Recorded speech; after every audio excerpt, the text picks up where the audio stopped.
Welcome to In Another Life, our series of interviews where we speak to artists about their passions and interests outside the field that they are famous for.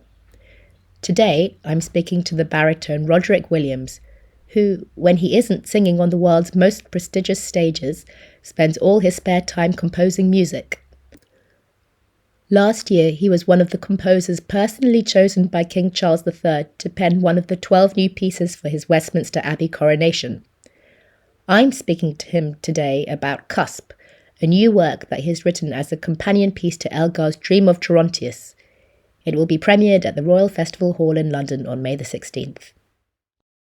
Okay, well, so Roderick, we're here to we're here to talk about Cusp, which of course, I mean, as the founder of this beautifully named magazine, I can't help but approve very thoroughly. Of my stealing the name, you mean? No, well, we have the cusp. So yeah, very good, thank you. yeah. I like to think there's a gap in the market there. Yeah, very good. But I would like to ask. Well, it is a companion piece to Elgar's Dream of Gerontius, isn't it? This piece. I would like to ask why you did choose this name. The name was chosen by my librettist, Romy Smith. And of course, when I say my librettist, she's not my librettist. She's someone with whom I've worked on a few occasions, actually, quite recently. We had a piece called Forever with a question mark last year. When I brought her on board for this project, I'd come up with the idea of asking the Bach Choir if there was anybody amongst their members who would be able to talk to me about their own experience of bereavement. And I got a flood of most wonderful replies from them, email responses. I could see immediately that this was way beyond me to create a libretto out of their responses. I needed a pro. I needed someone a wordsmith. So Romy Smith, wordsmith. As I say, I worked with her before. She was an obvious person, and she writes words that lend themselves very well to music, I found. So I asked her if she would come on board, and she very generously accepted, considering the timescale. She then interviewed members of the Bach Choir. She picked 3 of them to talk to, and she interviewed other people who've got experience of end-of-life care and such things. And she's a very good and patient listener, is Romy. And she's very aware of themes or words that seem to present themselves to her, either words that the interviewer is unaware are just using frequently, or ideas that come through. And one of those ideas was people being on the cusp, as you're waiting with someone who is in the act of dying, that there's a kind of waiting. And so this word cusp occurred to Romy, and that became her title. I see, sort of between worlds, I guess, depending on your point of view. Between states. Exactly. Between worlds, between states. Exactly, both of those. Yes.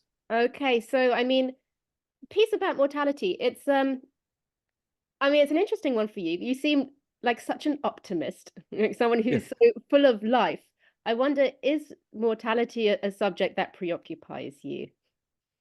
Well, in one sense, yes, only because I sing about it the entire time. Okay. I mean, art song and opera is about sex and death, sex and or death. Sometimes, memorably in Wagner, this terms confusing the two. I sing about it all the time, and yet, I mean, I'm sure you know, particularly English people amongst the British, English people are generally reluctant to talk about this in a way that other cultures seem much easier. You know, Irish, much easier talking about death, in a positive way. And you say I'm full of life, and I'm an optimistic person, generally speaking. Yet there's one thing I can be certain of. It waits. Taxes as well. Exactly, taxes. Yeah, have an inevitability, and maybe my next piece will be dedicated to the HMO. You know, we'll see. But the thing is that, as I said, I sing about it a great deal in the Passions, for example, that I have sung on many occasions with the Bach Choir, the Matthew Passion. I sang that with them. I sang that with them again this year. So that is the story of one man's torture and death. And on that death was founded an entire faith. So it's all about death. And all these characters I sing, gosh, blimey, I've died so many times on stage. It's, you know, it's getting away. Yeah. Yeah. Actually, it's and of course, let's just take Gerontius itself. This commission was to write something that would sit in front of Gerontius. Now, Gerontius is an iconic piece for people who've sung it, and for amateur and professional choral musicians. Gerontius is a titan of a piece.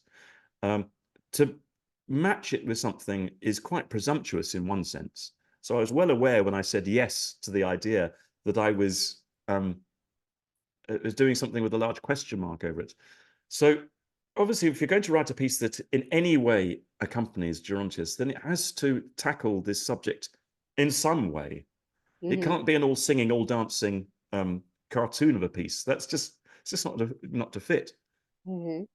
So I wanted to tackle the subject in some way.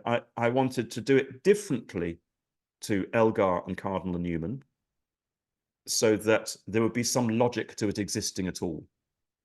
I couldn't write a third section to Elgar. That would be absurd and would be on a hiding to nothing, because the Elgar's piece is an acknowledged masterpiece for so many good reasons. And Cardinal Newman's text, his thoughts on the Roman Catholic idea of purgatory and what it means, I think is a wonderful and very brave exploration of that rather head-scratching part of Roman Catholic theology, head-scratching from a non-believer's point of view. You know, so I thought, and I've sung it many times and considered the text many times. So you know, it's in my mind. We therefore concentrated on those people who are left behind. That was the whole idea. At the end of the first part of Gerontius, the first time I sing the role of the priest, who is with the people left behind on earth, singing Gerontius's soul on its way. So I thought that was the most obvious place to start, with the people left behind on earth. And I have not had particular first-hand experience of bereavement. So in one sense, I'm kind of writing from an outsider's perspective. Into my head pops the Requiem by Herbert Howells, written for his son Michael. I think his son was teenage. I think I'm right. Teenage son who died young, and Howells was grief-stricken like any parent would be, and at some point processed this through music, and he wrote this beautiful unaccompanied Requiem for his unaccompanied choir that then turned into Hymnus Paradisi later on with orchestra. So I'm aware that composers throughout history have dealt with these extraordinary, all-consuming emotions through music. Now, I am, as I say, my parents are both wonderfully still alive and in great nick. I'm not looking forward to grieving for them. I am going to ignore that whole area as long as I can, because, as I said at the top, I'm English. So I don't want to even consider it a life without them.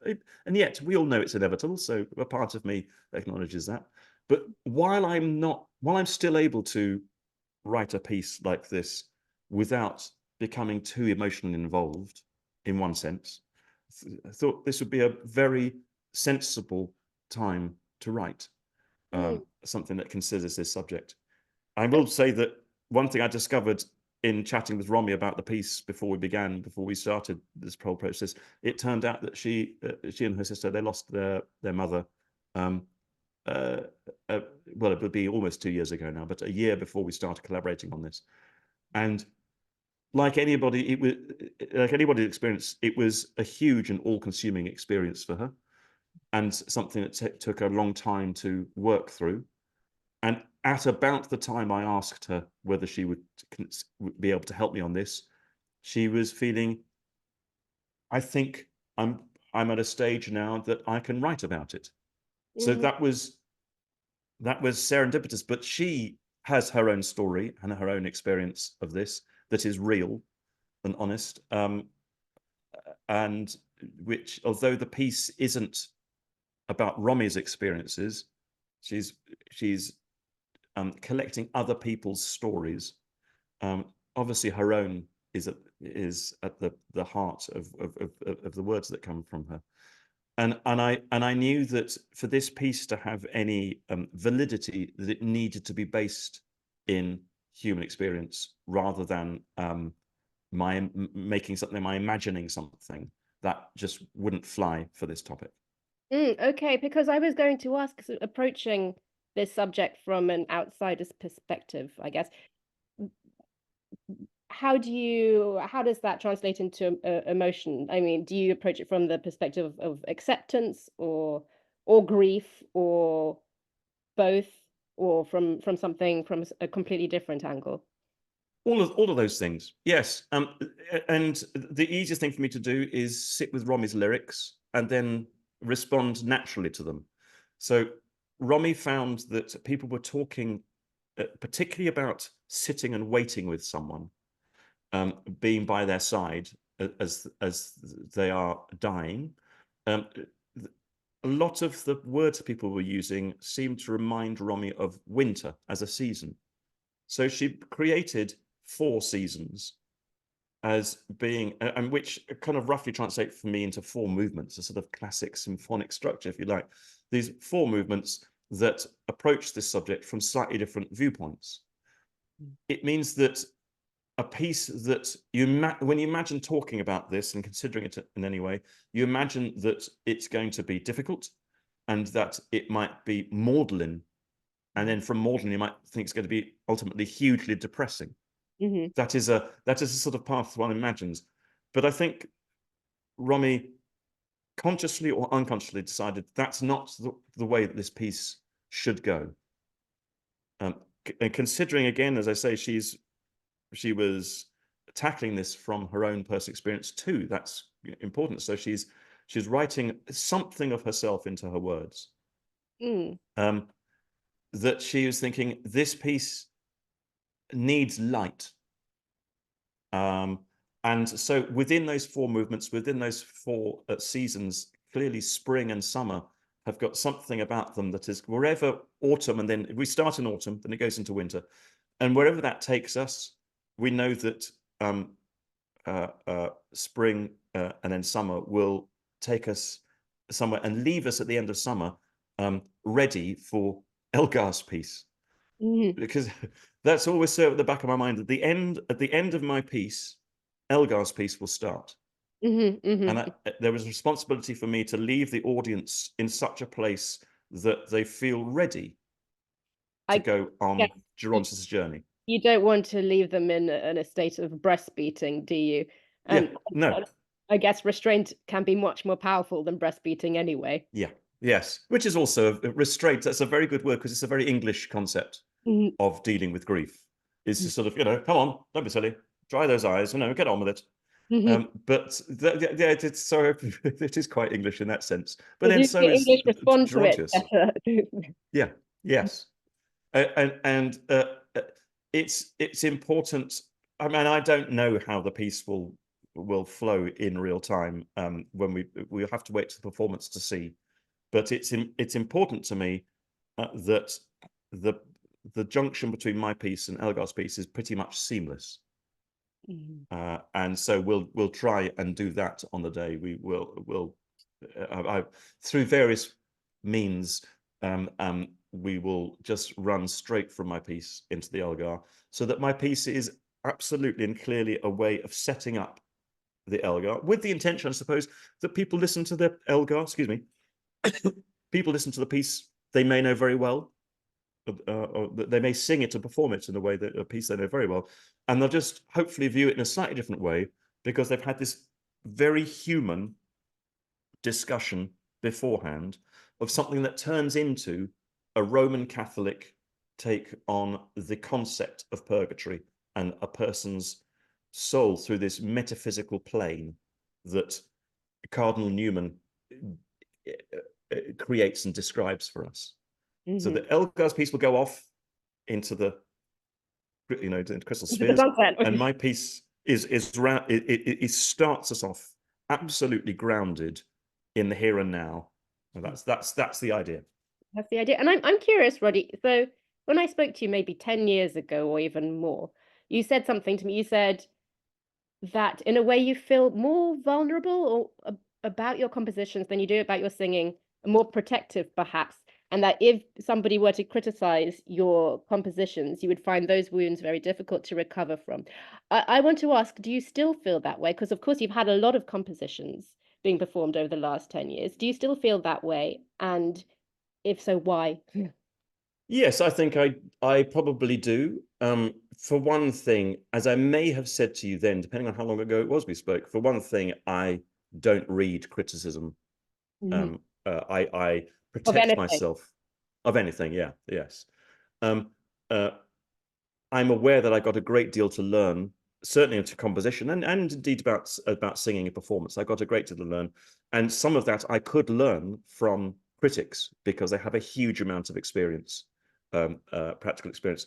I just would prefer to receive it in a different way rather than through the channels of a national newspaper or online or whatever. So we're all human beings are sensitive to that, no matter how they say that. Oh no, I just breathe through. So and in terms of composition, yeah, I was going to use the word courage, but I think I might use the word chutzpah instead. That you need to have in order to set notes down on page and say, right, come on, everybody, listen to my music. This is how I think it should go.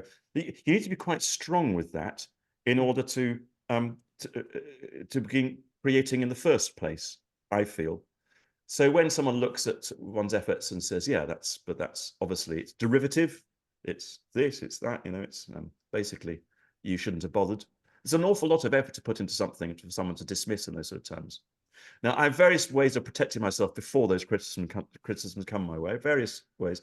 And one of them, particularly in this piece, is to acknowledge openly before the piece starts, before the concert, that my piece is not as good as Elgar's.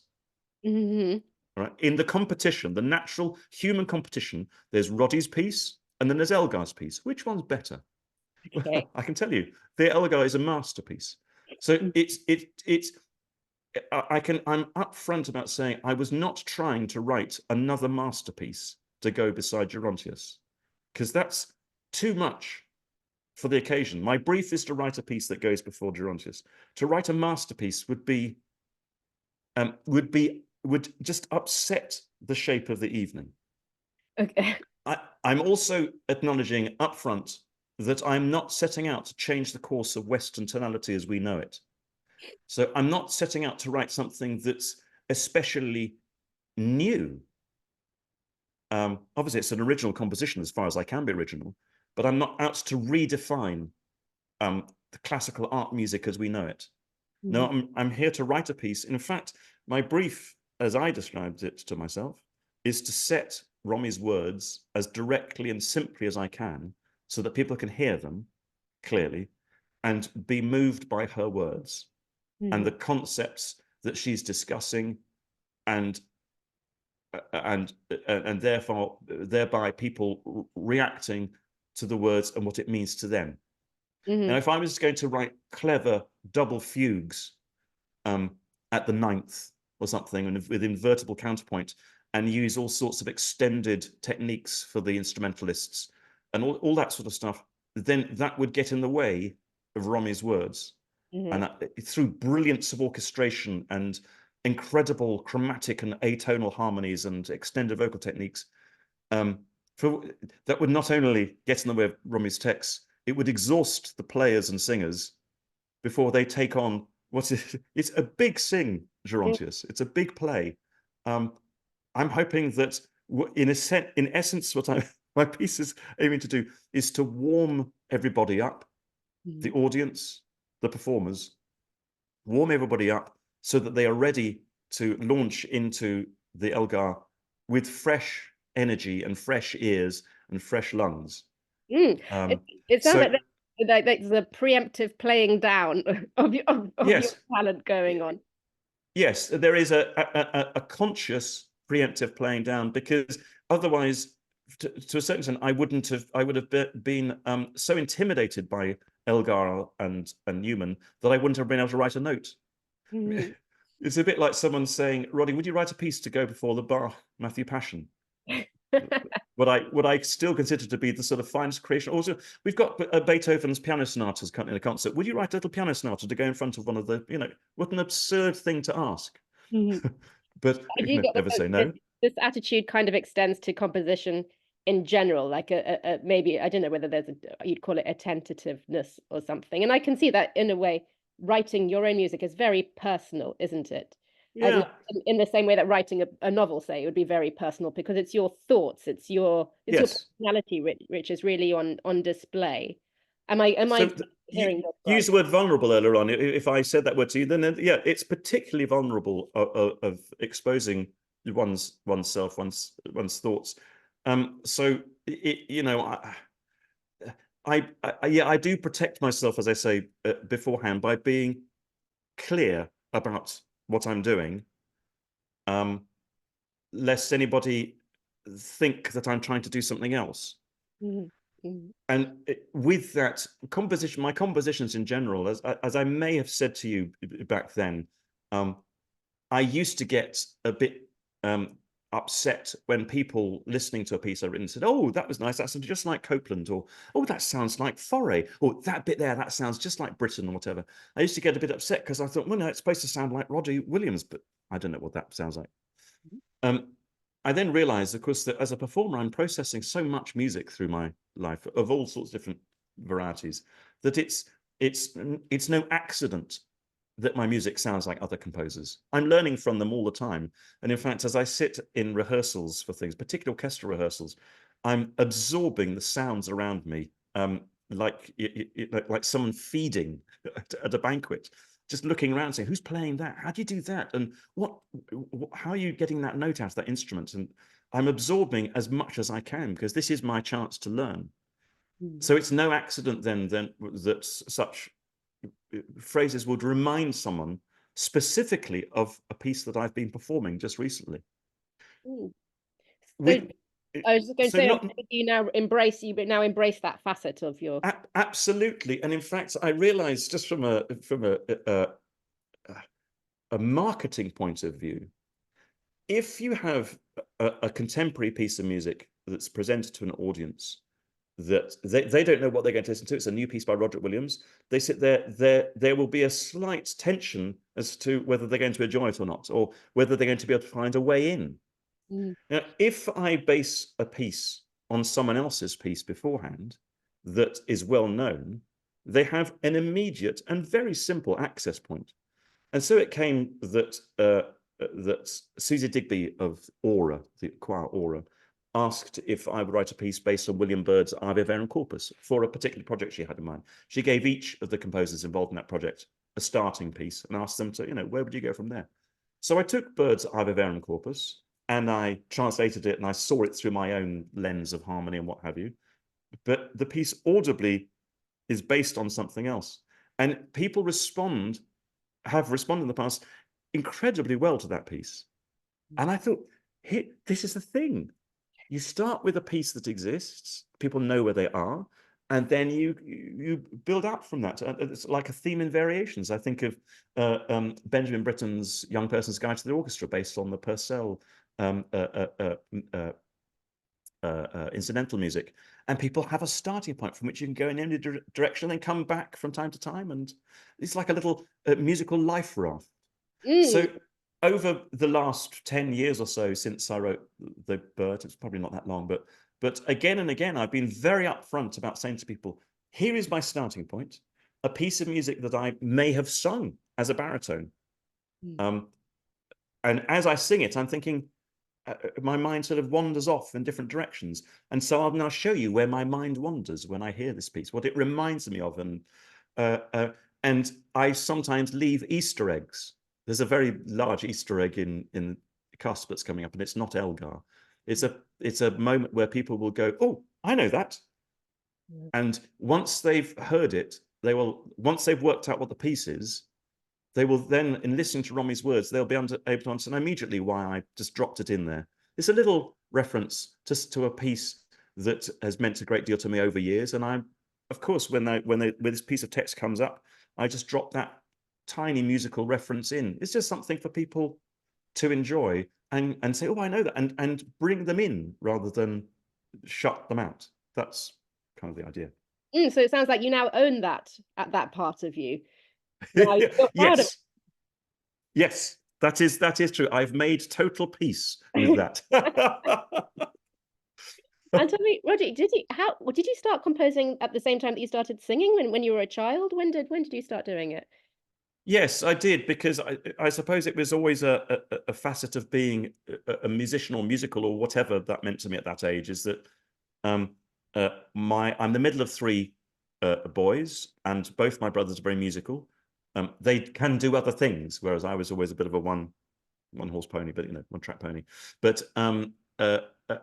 So if we needed to arrange something for us to sing or play on recorders or whatever instruments we had to hand, we'd do it ourselves. It's very easy. Long before someone came up with the idea of copyright, Oh, God, how boring! Yeah, yeah, how boring! Yeah, exactly. So anything we need to arrange, we just make the arrangements ourselves. So we're very happy with that. And then if we wanted to compose something, we just compose it ourselves, and that's very simple.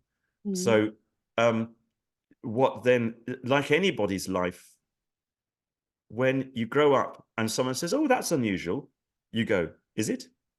I thought that was entirely normal, because that is my experience. When I'm playing string quartets at school, and as a teenager, and we wanted to play the theme for the Muppets, well, I just wrote it out for the string quartet, and I made arrangements on it, or the theme from E.T. for the school orchestra.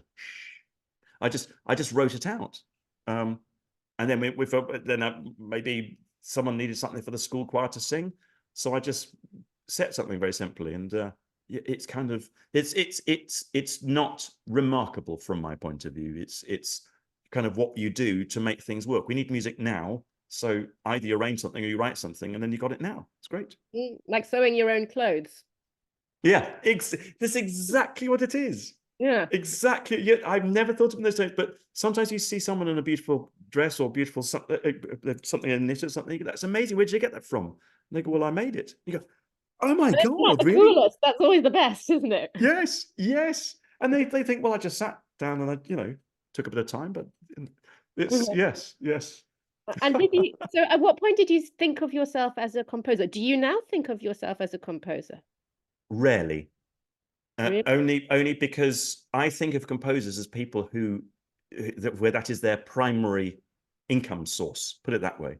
Their primary drive when they get up.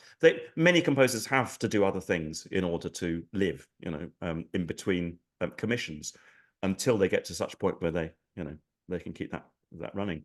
But for me, I'm a singer, or for me, I'm a musician. As I keep trying to say, I'm a musician. I'm a singer first and foremost. That's when I get up in the morning, that's the thing that I go to, is to learn this next song for this recital or whatever it is. And the composition is very handy in the gaps, particularly on long train journeys, plane journeys, or whatever, or stuck in a hotel somewhere. Then that's something I can do, pick up. I'm having to do more of it. I say as if it's a pen. It's not. No, it's great. I love it. But I do more of it because I keep saying yes when people ask me to write things. And it never occurs to me to go, yes, let me see if I can fit that in. I keep forgetting to say that. Oh, yeah. Is that something you're working on? Or do you yes. think I read about other composers, in the past. Like, take, for example, Mahler, who wrote in the summer in his hut in the Alps. So he knew that the rest of his time he would be conducting and doing his musical life.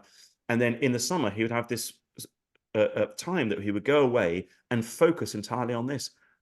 I need my hut, because I need to put the time aside to write the things that I've promised people.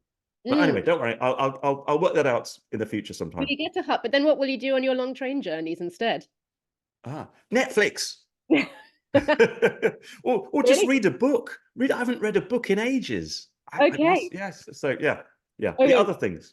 Yeah, I suppose this is the problem, that we only have one life. And I guess talking of which, I mean, if you are going to be remembered for something, what would it be? Would you like it to say, Roderick Williams, baritone and composer? Is that how you would be? That is a lovely thing. And as we all contemplate our mortality, and the place, the legacy that we leave, I am quite happy with the idea. People often say, Roderick Williams, he's very nice. He's a nice man. Oh, he's a nice man.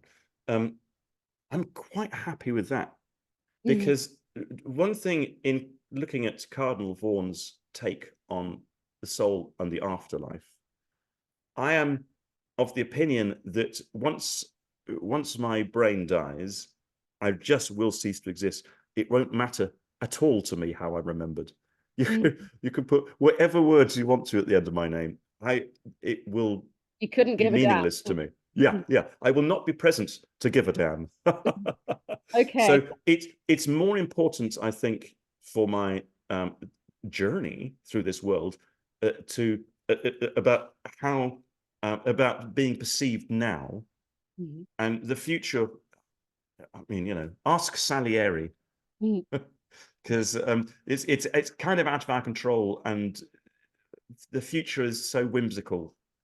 If I'm remembered at all, that would be nice. But it's really nothing to do with me. And you say you would like, I mean, to be a nice man, that's good enough for you. I mean, are you serious about that? Do you think that in a way your moral character, that how you treated the other people on Earth, matters more to you than, say, your achievements? Yes, actually, yes. I need that Maya Angelou quote on speed dial. Do you know the one? Tell me. People won't. I'm going to have to paraphrase, because I remember my middle daughter has it on the wall in her flat, and I read it just last week, so I can't quite remember it exactly. But it's people may not remember what you said, they may not remember what you did, but they will remember how you made them feel. And I think that's very important, because it works for me the other way around. As in, that's how I remember. Yeah, that's what I remember of people, is how they made me feel. And I respond best, and I think most warmly, of those people whose company I enjoyed, or who've made my life or the world a better place to be. But you know what I mean. There's once you begin to have an intimation of mortality, as Finzi would have it, once you begin to see the possibility of an end game, then those things become relevant to you, and you think, right, well, I in the time I've got left, I want to enjoy myself, and one of the best ways I can enjoy myself is by making people smile, that sort of thing, which I hope is what Cusp will do. Actually, as I said, it goes to some personal dark places, but I hope the idea of it is to lift people, actually. Well, Roddy, thank you very much for talking to me about it. It's been a pleasure, Hannah. Look, great stuff.